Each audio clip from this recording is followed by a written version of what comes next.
Amannya gange nze Lwanga Christopher Apollo lirina amakulu gyali kunnyonnyola. Nazaalibwa nga 27 April 62 naye ate UPC newangula okulonda okwategekebwawo 25 April 62. Bazadde bange ne bagamba waayi n'eri Apollo litwale kubanga Apollo Milton Obote amaze okuleeta obwetwaze. Okay.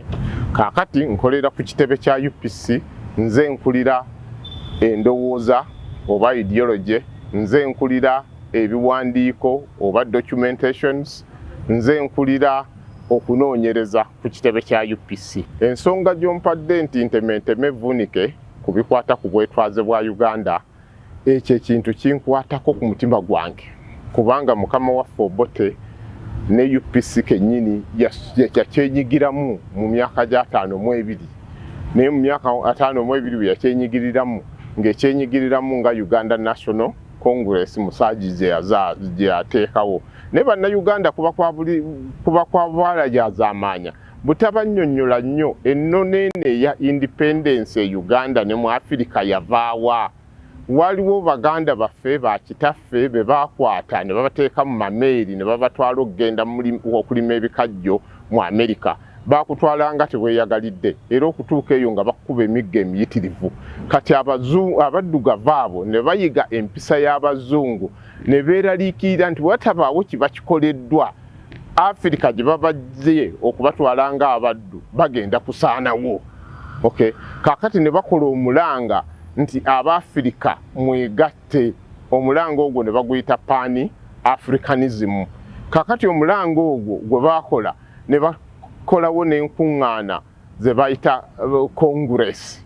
Waliwo First Congress, waliwo Second Congress, ne wabeerawo Third Congress, ne wabeerawo ne Congress ey'okuna, ne wabeerawo Congress ey'okutaano. Eyo Congress ey'okutaano etukwatako nnyo 50th Pan African Congress eyali e Manchester. Sematalu yali kyajja amale okuggwa bwe bati. Ne bayita abaddugavu abo bonna omwali Bakinyata, omwali ba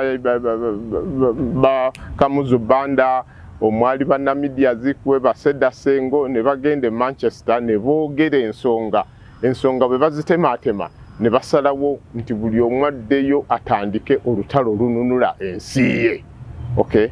Buyindi yo n'ekikwata mangu mu mwaka gwa 1947 ne yeenunula. Nkuluma naye n'adduka emisinde n'atandikawo ebibiina by'eggana paka lwe yasemba ng'afunye Conventional People's Party mu 1957 n'afuna obwetwaze.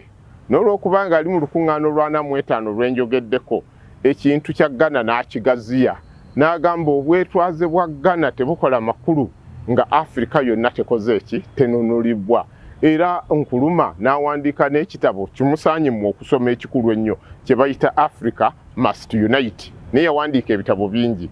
Awo n'ayitirawo abakulembeze ba Afirika abalala, omwali Liberia, omwali Ethiopia, Morocco, Egypt, nsinga 12 mujje tuteese tulabe ki kye tuyekolawo. Ne bajja mu mwaka gwa 57 ne bateesa ne bakkiriziganya nti mu 58 buli muddugavu yenna anoonya obwetwaze muyite wano omuteeke mu ssomero lyo omusomese. Era njakola okukikunnyonnyola, Nkuluma yasomesa nnyo abantu n'abamu n'abayigiriza n'okkuba emmundu n'abakyamula n'ababangula mu byobufuzi okukakana nga abantu abo bazzeeyo mu mawanga gaabwe batandise omulimu ogwo. Kaakati naffe aba UNC, Uganda National Congress, twali represented yeyo.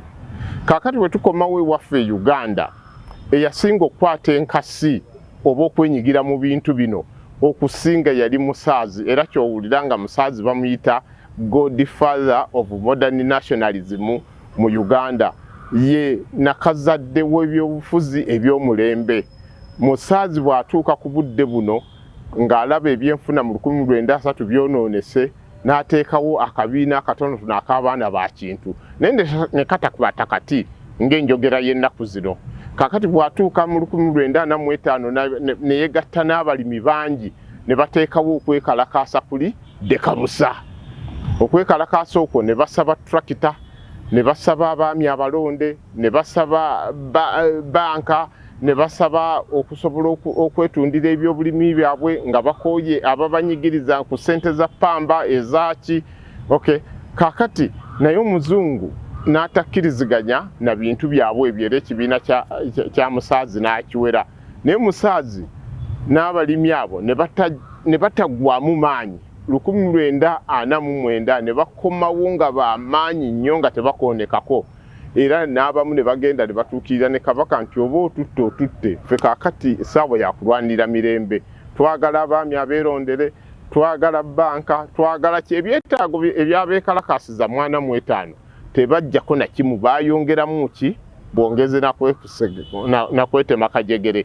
Kati Omungereza n'alaba ng'obuzito butandise okukola ki okujja, n'agamba obuzito buzze. Ate obuzito bwe bugenda okujja nga America, USA ne Soviet Union tebalina twala eryonna ate nga be basigaddewo nga be b'amaanyi, ne balabula omuzungu yenna nti buli agaanye okuwa omuntu obwetwaze tugenda okuyamba bemunyigiriza. Kakati n'abazungu nabo ne bagamba katugezeeko okwetegeka. Kakati mu Uganda ne batuleetera gavana gwe bayita gavana Cohen, nga gwe bagambye nti gwe ebintu bino badde nnyo ng'oddukanya ofiisi z'abaddugavu Ebungereza nawadawa tandika okutegeka Uganda.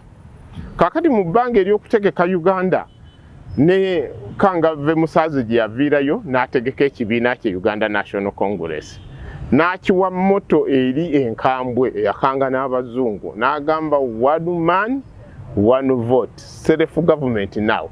Tuwe government gwe ebikulemye ffe tubyekolereko nga tubiyise mu kalulu n'obukulembeze obulonde.